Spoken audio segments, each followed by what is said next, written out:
Welcome to the Manila Bulletin Daily Rundown, where we bring you the latest stories that matter to Filipinos straight from the heart of the Manila Bulletin newsroom. Here's the quick rundown of today's top stories. Wednesday, October 2nd. Filipinos in Israel advised to take shelters after Iran's attack. Filipinos in Israel were advised earlier today to stay in protected areas after Iran launched more than 200 missiles towards the Jewish state following Lebanon's attack. The Philippine embassy in Tel Aviv said that Filipinos in Israel must stay inside shelters or mamad and get indoors as soon as they hear emergency sirens or receive notifications on their phones. Law imposing 12% VAT on digital services. Signed.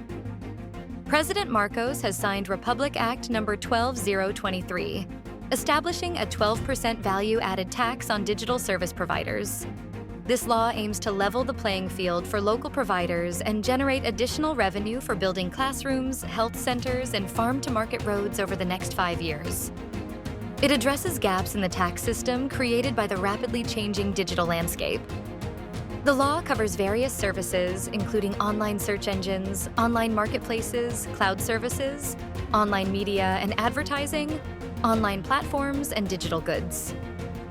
The VAT doesn't cover education-related digital services. Julian weakens into typhoon, continues to move slowly. The Philippine Atmospheric, Geophysical, and Astronomical Services Administration said earlier today that Julian, with international name Krathon, has weakened into a typhoon while continuously moving slowly toward Taiwan. Julian was downgraded from a super typhoon to a typhoon, with maximum sustained winds of 165 kilometers per hour and gusts of up to 205 kilometers per hour.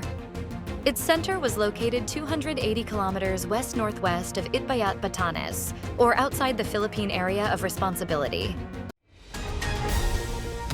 Bong Go denies knowing motive behind Barayuga slay, welcomes PNP reinvestigation. Senator Christopher Bong Go welcomed the Philippine National Police's plan to reopen the investigation on the 2020 assassination of Philippine Charity Sweepstakes Office Board Secretary Wesley Barayuga. Go clarified that he did not have any knowledge behind the motive of the killing or any related information, as claimed by former PCSO Chair Anselmo Simeon Pinili. As a legislator, Go pointed out that he could not interfere with the process of investigation conducted by the police regarding the incident. Barbers says DOJ should file murder charges versus Garma, Leonardo ASAP. Surigao del Norte 2nd District Representative Robert Ace Barbers is prodding the Department of Justice to file murder charges against retired police colonels Royina Garma and Edilberto Leonardo for the 2020 ambush slay of Philippine Charity Sweepstakes Office Board Secretary Wesley Barayuga.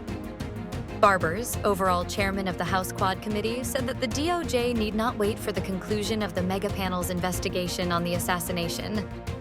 Barbers said that they are in close coordination with the DOJ. Barbers said that they have representatives monitoring House hearings precisely because they are unearthing evidence of criminal activities. He was referring to Police Lieutenant Coronel Santi Mendoza of the Philippine National Police Drug Enforcement Group, PNP-DEG, and Nelson Mariano, a drug informant of Mendoza. Iran fires at least 180 missiles into Israel as region-wide conflict grows.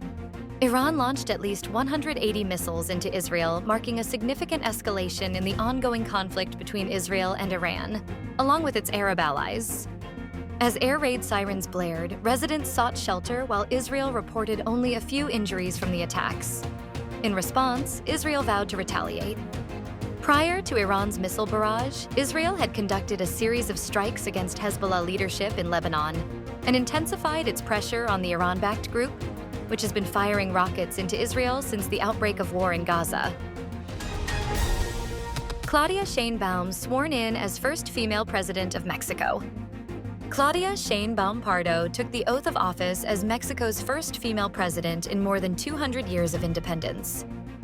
She has promised to protect an expanded social safety net and fight for the poor like her predecessor. The 62-year-old scientist-turned-politician receives a country with a number of immediate problems, also including a sluggish economy, unfinished building programs, rising debt, and the hurricane-battered resort city of Acapulco. Shane Baum romped to victory in June with nearly 60% of the vote, propelled largely by the sustained popularity of her political mentor. Japan's new Prime Minister Ishiba vows to push strong defense under Japan-US alliance. Japan's new Prime Minister Shigeru Ishiba, who took office on Tuesday, emphasized the importance of the Japan-US alliance while advocating for a more equitable partnership. He highlighted the need to address Japan's slow economy and regain public trust ahead of upcoming elections. Ishiba called for enhanced military cooperation with like-minded nations and expressed his desire to create a NATO-like alliance in the region.